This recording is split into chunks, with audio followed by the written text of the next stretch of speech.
இன்னைக்கு நம்ம வீடியோவில் அரைக்கீரை கடையல் எப்படி பண்ணுறதுன்னு பார்க்கலாம். அரைக்கீரையில் வைட்டமின், இரும்புச்சத்து, பாஸ்பரஸ், கால்சியம் இது எல்லாமே இருக்கனால உடம்புக்கு ரொம்பவே நல்லது. கீரை சாப்பாட்டில் சேர்த்துக்கும் போது குழந்தைங்கள்லேருந்து பெரியவங்க வரைக்கும் எல்லாருக்குமே அது நல்ல ஸ்ட்ரென்த்தை கொடுக்கும். வாரத்தில் ஒரு நாள் கீரை கண்டிப்பாக சாப்பாட்டில் சேர்த்துக்கணும். இதுதான் அரைக்கீரை. எப்படி சுத்தம் பண்ணுறதுன்னு பார்க்கலாம். இதில் அடிப்பகுதி தடிமனாக இருக்கும். அதை இந்த மாதிரி கிள்ளி எடுத்துடணும்.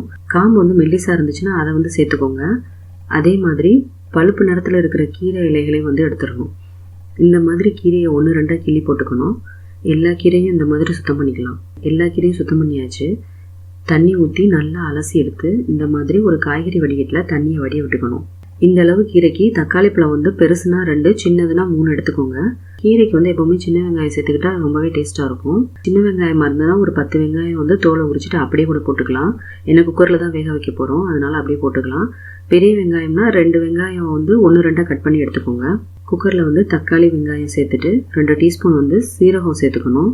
அலசி வச்சுருக்க கீரையை சேர்த்துக்கலாம். தண்ணி 1 கிளாஸ் சேர்த்து குக்கரை மூடி போட்டு ஒரு 5 விசில் விட்டு எடுத்துக்கணும். பாருங்கள், கீரை நல்லா வெந்து வந்துருச்சு. கீரை நல்லா ஆறின பிறகு மிக்சி ஜாரில் சேர்த்துட்டு தேவையான அளவு உப்பு போட்டு அரைச்சி எடுத்துக்கலாம். பாருங்கள், கீரையை நல்லா அரைச்சாச்சு. தாளிக்கிறதுக்கு ஒரு பெரிய வெங்காயம் பொடியாக நறுக்கிறது, கருவேப்பிலை கொஞ்சமாக. அடுப்பில் பாத்திரம் வச்சு ஆயில் 2 டேபிள் ஸ்பூன் சேர்த்துக்கணும்.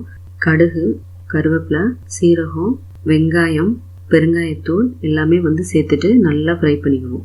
வெங்காயம் நல்லா வதங்கிடுச்சு. இப்போ அரைச்சி வச்சுருக்க கீரையை அது கூட சேர்த்து நல்லா கலந்து விட்டுக்கணும். அவ்வளோதான், ஹெல்த்தியான அரைக்கீரை கடையில் ரெடி ஆகிடுச்சு. இந்த கீரை சாதத்தில் போட்டு நல்லெண்ணெய் விட்டு சாப்பிட்றதுக்கு ரொம்பவே நல்லாயிருக்கும்.